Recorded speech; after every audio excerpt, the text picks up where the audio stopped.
Hi everyone, good afternoon. I hope you are well. जैसा कि हम लोग कल केमिस्ट्री में पढ़े थे कि हम लोग कैसे जो है अल्कोहल का फॉर्मेशन करेंगे या लैब में अल्कोहल कैसे जो है बनाया जाता है। और इसका काफ़ी सिंपल जो फंडा था मैंने बैक डेट में या बैक क्लास में आप लोगों को शेयर किया और उसमें क्या हैपनिंग है वो सारी चीज़ें मैं आपको बताया। तो कहीं ना कहीं हम लोग उसको जो है फिर से एक बार रिमाइंड करते हैं, फिर से देखते हैं कि अल्कोहल का फॉर्मेशन कैसे होता है और थोड़ा फॉर्मेशन ऑफ अल्कोहल को समझने से पहले थोड़ा हम ये क्लियर कर ले कि एकेडमिक या कम्पिटिटिव लेवल पर इसका जो है वेटेज क्या है। तो उस वेटेज को हम थोड़ा क्लियर कर ले, इसका सिग्निफिकेंस क्या है, इसका इम्पोर्टेंस क्या है, खास करके एकेडमिक या कम्पिटिटिव लेवल के एग्जाम्स के लिए। और ये रिएक्शन जो होता है काफ़ी यूजफुल रिएक्शन होता है। जैसा कि मैंने यहाँ पर लिखा कि ये केमिस्ट्री का जो ऑर्गेनिक केमिस्ट्री का जो हमारा क्लास है, आज दूसरा क्लास है, दूसरा लेक्चर है और इसका वेटेज क्या है। Useful for all boards and competitive level examination, net, IIT JEE। इस रिएक्शन का जो काफ़ी वेटेज है वो ऑल बोर्ड्स में होता है, चाहे अगर हम बोर्ड की बात करें, यूपी बोर्ड की बात करें या CBSE बोर्ड की बात करें या ICSE बोर्ड की बात करें, तो इसका काफ़ी वेटेज जो है देखने को मिलता है। या हम बात करें नेट या IIT JEE लेवल के एग्जामिनेशंस में, तो इसका काफ़ी ज़्यादा वेटेज होता है। या हम कह सकते हैं कि आपका जो ये रिएक्शन है, फॉर्मेशन ऑफ अल्कोहल जो रिएक्शन है, ये बहुत ही ज़्यादा इम्पोर्टेंट रिएक्शन है एग्ज़ाम के पॉइंट ऑफ व्यू से। और इसको हम जो है वन बाय वन काफ़ी अच्छे से, काफ़ी मेहनत से, अच्छे से लग करके इसको अच्छे से अच्छा जो है गेन करते हैं, देखते हैं, इसके सिग्निफिकेंस के बारे में पढ़ते हैं। तो चलते हैं फिर केमिस्ट्री पर हम लोग। Let's go to start chemistry. Topic है हमारा कि हम लोग पढ़े थे कि कार्बोनाइल ग्रुप में अगर ग्रिग्नार्ड एजेंट को मिला दिया जाए तो उससे जो बनने वाला आपका प्रोडक्ट होता है या प्राइमरी प्रोडक्ट होता है वो एडिशन प्रोडक्ट होता है। क्या होता है? Addition product. और उस एडिशन प्रोडक्ट का हम क्या करते हैं, एसिडिक हाइड्रोलाइसिस कर दें तो हमें मिलता है फाइनल प्रोडक्ट, जो हमारा क्या होता है, अल्कोहल होता है। और अल्कोहल जो है, किस टाइप के अल्कोहल जो है इस रिएक्शन में ऑपरेट करता है, वो डिपेंड करता है कार्बोनाइल ग्रुप के कंपाउंड पर। कि अगर हम फॉर्मल्डिहाइड लेते हैं तो हमें प्राइमरी अल्कोहल का फॉर्मेशन मिलता है, या हम सेकेंडरी अल्कोहल हमें बनाना है तो उसके लिए हम एसिटल्डिहाइड लेते हैं, या अगर हम टर्शियरी अल्कोहल की बात करें तो वहाँ पर हमें जो है एसीटोन लेना पड़ता है और जा करके हमें टर्शियरी अल्कोहल का फॉर्मेशन मिलता है, प्राप्त होता है। तो चलिए थोड़ा हम लोग वन बाय वन क्लियर करते हैं और बैक डे का जो लेक्चर है थोड़ा उसको एक बार हम लोग फिर से रिमाइंड करते हैं और फिर जो है वन बाय वन जो है क्लियर करते हैं। तो थोड़ा देखते हैं।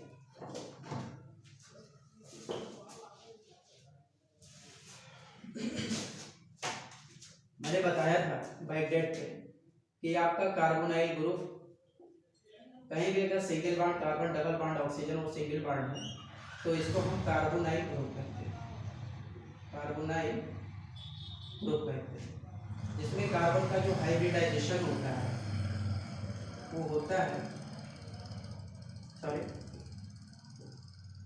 कार्बन का जो हाइब्रिडाइजेशन है वो sp2 होता है। sp2 कैसे होता है? क्योंकि यहाँ पर जो नंबर ऑफ सिग्मा बॉन्ड है वो 3 है, ये तो आपका पाई बॉन्ड है, तो number of sigma bond carbon पे 3 पाए जाते हैं, इसलिए इसका जो हाइब्रिडाइजेशन है sp2 होता है। और अगर हम बात करें कि भाई ऑक्सीजन का हाइब्रिडाइजेशन क्या होता है, तो यहाँ पर ऑक्सीजन का भी हाइब्रिडाइजेशन sp2 होता है, क्योंकि यहाँ पर एक सिग्मा है और यहाँ पर 2 टाइप्स क्या है, लोन पेयर, और लोन पेयर इलेक्ट्रॉन का जो काउंट होता है वो एज ए सिग्मा बॉन्ड होता है। इसलिए कार्बन और ऑक्सीजन दोनों का हाइब्रिडाइजेशन sp2 होता है, और इसको हम ट्रीट कराते हैं RMgX के साथ। RMgX है क्या, RMgX जो होता है हमारा वो ग्रिग्नार्ड रिएजेंट होता है,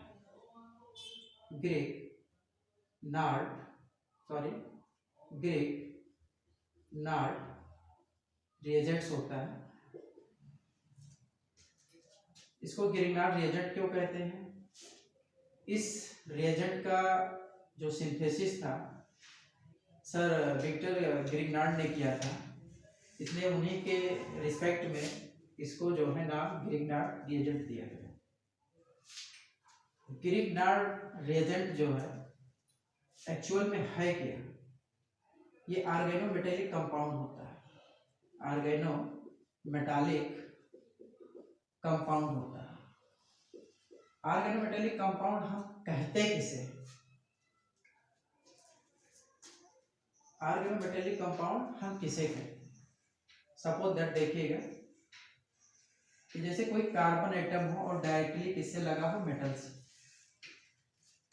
कोई कार्बन एटम हो और डायरेक्टली किससे लगा हो, मेटल से लगा हो, तो ऐसे सिचुएशन को है ना, या ऐसे फिनोमेनन को हम क्या बोलते हैं, ऑर्गेनोमेटेलिक कंपाउंड। यहाँ पर क्या है, कार्बन की जो इलेक्ट्रॉन निगेटिविटी होती है वो होती है 2.5, और यह तो मेटल की कैटेगरी पर डिपेंड करता है कि मेटल किस कैटेगरी का है, और उसकी इलेक्ट्रॉन निगेटिविटी उस कैटेगरी पर डिपेंड करती है कि यहाँ पर आपका सोडियम है, मैग्नीशियम है, एल्यूमिनियम है, क्या है, वो डिपेंड करता है स्पीशीज पर डिपेंड करता है कि उसका इलेक्ट्रॉन निगेटिविटी क्या होगा।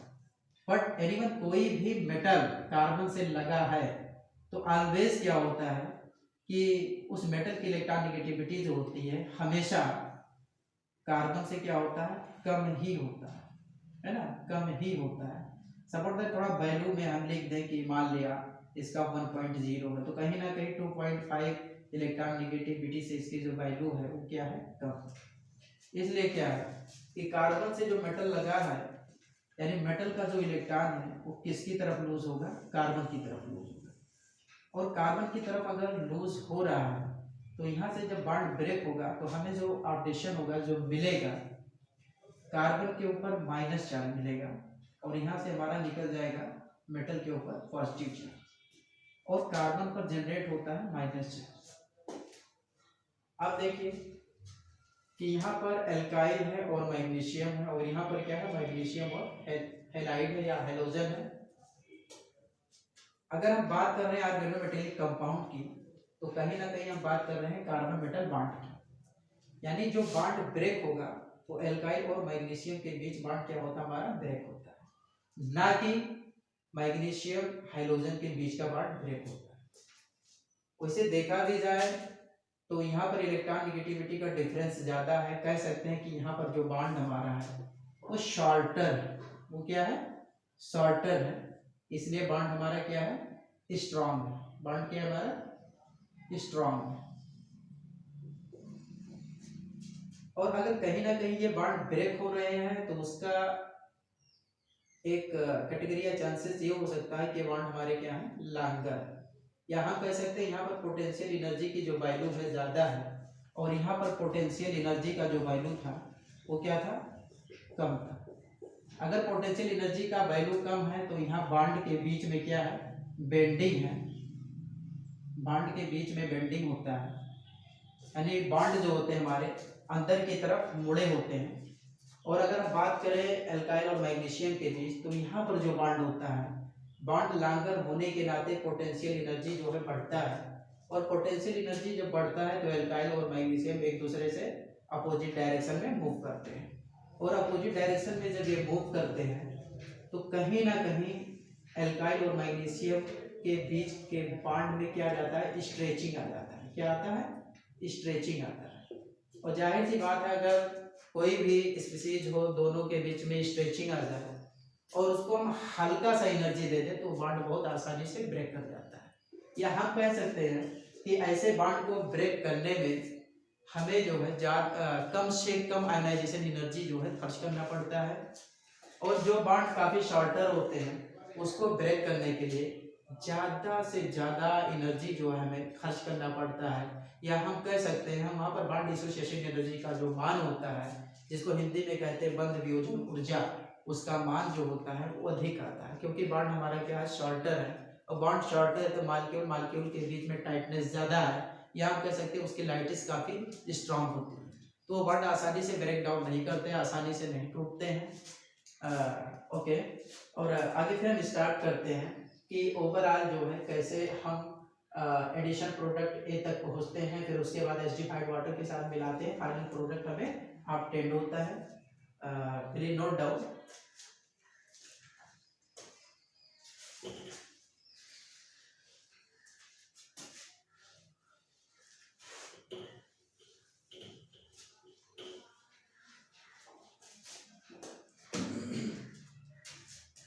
तो डियर स्टूडेंट्स, ये हमारा कार्बोनाइल ग्रुप और इसको हम फ्यूज करते हैं RMgX के साथ।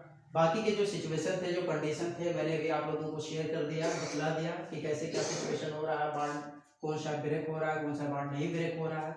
अब देखिए, ये हमारा जो कार्बन है sp2 हाइब्रिडाइज्ड है, और जो कार्बन sp2 हाइब्रिडाइज्ड होते हैं रिएक्शन में, वहाँ पर बॉन्ड बनने की जो पॉसिबिलिटी होती है बहुत ज़्यादा होता है। मीन्स दैट आपका जो एल्काइल और मैग्नीशियम के बीच का बॉन्ड है, जब वो ब्रेक होता है, क्रैक डाउन होता है, तो एल्काइल क्या करता है, मैग्नीशियम के इलेक्ट्रॉन को खींचता है अपनी तरफ, और मैग्नीशियम के इलेक्ट्रॉन को जब खींचा अपनी तरफ, मैग्नीशियम ने अपना इलेक्ट्रॉन लूज किया और इसके ऊपर किस टाइप के चार्ज जनरेट होते, पार्शियल पॉजिटिव चार्ज और इसके ऊपर partial negative charge. Means that आपका जो बॉन्ड है अभी पार्शियल ब्रेक हो चुका है, मीन्स हम कह सकते हैं डॉटेड बॉन्ड हो गया।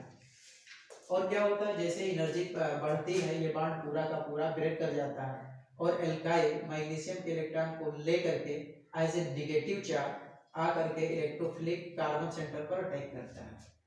इलेक्ट्रोफिलिक कार्बन सेंटर पर इसलिए अटैक करता है क्योंकि हमारा ये कार्बन डबल बॉन्ड ऑक्सीजन से क्या है, बॉन्डेड है, और जिस एल्काइल ग्रुप आया कार्बन सेंटर पर अटैक किया और कार्बन सेंटर पर अटैक कर रहा है, मीन्स हमारा ये क्या होता है, इलेक्ट्रोफिलिक सेंटर होता है। क्या होता है, इलेक्ट्रोफिलिक सेंटर होता है। मीन्स दैट इलेक्ट्रोफिलिक सेंटर का मतलब होता है कि कहीं ना कहीं यहाँ पर डबल बॉन्ड ऑक्सीजन लगने से इसके ऊपर प्लस चार्ज जनरेट होता है और उसके ऊपर माइनस चार्ज जनरेट होता है। इसलिए प्लस चार्ज जनरेट होने के नाते आपका जो कार्बन है वो क्या होता है, उसका जो सेंटर होता है इलेक्ट्रोफिलिक नेचर का होता है।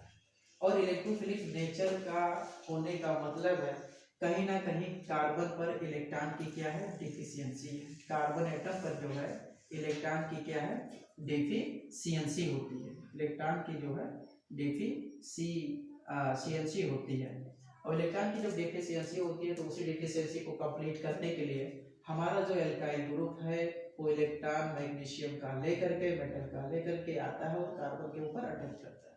और जैसे ही कार्बन के ऊपर अटैक किया, कार्बन की वैलेंसी आप खुद देखिए यहाँ पर कितना है 1 2 3 और 4 है, और आपका जैसे एल्काइल ग्रुप आया कार्बन पर अटैक किया, इसकी जो बैलेंसी होती है वो 5 हो जाती है। बट नेचर में कार्बन की बैलेंसी 5 होती नहीं है। इंस्टेंटली क्या होता है, तुरंत क्या होता है, carbon double bond oxygen means आपका जो पाई बॉन्ड होता है वो ब्रेक कर जाता है किसकी तरफ, ऑक्सीजन की तरफ, क्योंकि यहाँ पर हमारा जो ऑक्सीजन है वो मोर इलेक्ट्रोनेगेटिव स्पीसीज है, मोर इलेक्ट्रो नेगेटिव स्पीसीज होता है। मीन्स अपने ऊपर ज़्यादा से ज़्यादा नेगेटिव कैरेक्टर को जो है वो लाइक करता है, या नेचर में हम कह सकते हैं इसकी इलेक्ट्रॉन नेगेटिविटी काफ़ी ज़्यादा होता है। मीन्स दैट हम कह सकते हैं इसकी इलेक्ट्रॉन नेगेटिविटी जो होती है 3.5 होती है, और जैसे इसके ऊपर माइनस चार्ज लगता है तो इसकी जो साइज होती है, साइज जो होती है वो बढ़ जाती है, लार्ज हो जाती है। माइनस चार्ज लगने से ऑक्सीजन का जो साइज होता है न्यूट्रल पोजीशन के कंपेयर जो होती है इसकी साइज बढ़ जाती है। अब देखिए डियर, अगला जो रिएक्शन होता है हमें क्या ऑब्टेन्ड होता है, कि हम लिखते हैं single bond carbon, single bond oxygen, और ऑक्सीजन पे जो निगेटिव कैरेक्टर है, ये निगेटिव कैरेक्टर मीन्स यही आपका जो माइनस चार्ज है वो जा करके किसके ऊपर अटैक करता है, मैग्नीशियम के ऊपर अटैक करता है।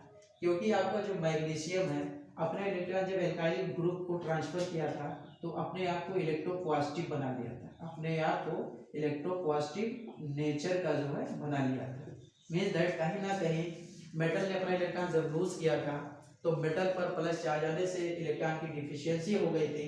और जाहिर मैन पॉइंट किया है कि मैग्नीशियम ने जब इलेक्ट्रॉन लूज किया था प्लस चार्ज लगा तो इसकी साइज क्या हो गई, स्मॉल। तो साइज स्मॉल जब हुई तो भजांश मुझे यही कहता है कि अगर किसी के ऊपर प्लस चार्ज है तो उसकी साइज स्मॉल हो जाती है और नेचर में वो वेरी रिएक्टिव हो जाता है। क्या हो जाता है, वेरी रिएक्टिव हो जाता है, उच्च क्रियाशील हो जाता है।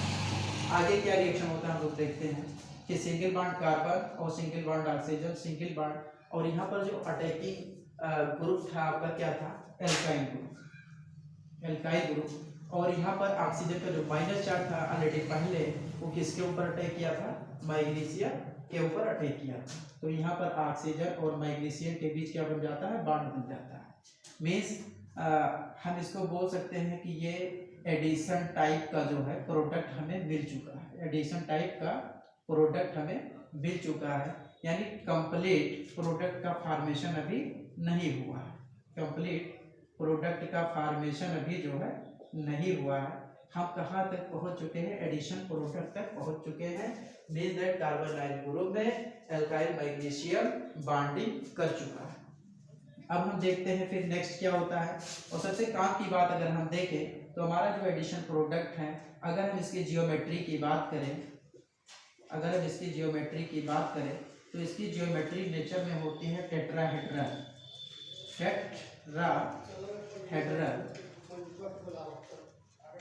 टेट्राहेड्रल होता है, या शॉर्ट में हम इसको टीडी भी लिख सकते हैं।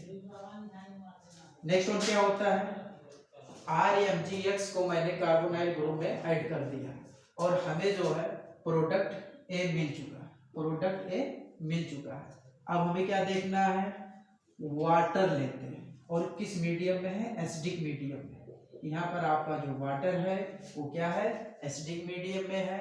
इसका मतलब ये है हमें करना क्या होता है कि हमारा जो एडिशन प्रोडक्ट मिला है हम उसका एसिडिक हाइड्रोलाइसिस करते हैं। क्या करते हैं, एसिडिक हाइड्रोलाइसिस करते हैं, या इसी को हम बोल सकते हैं एसिडिफाइड वाटर में हम इसको मिलाते हैं, एसिडिफाइड वाटर में हम इसको मिलाते हैं।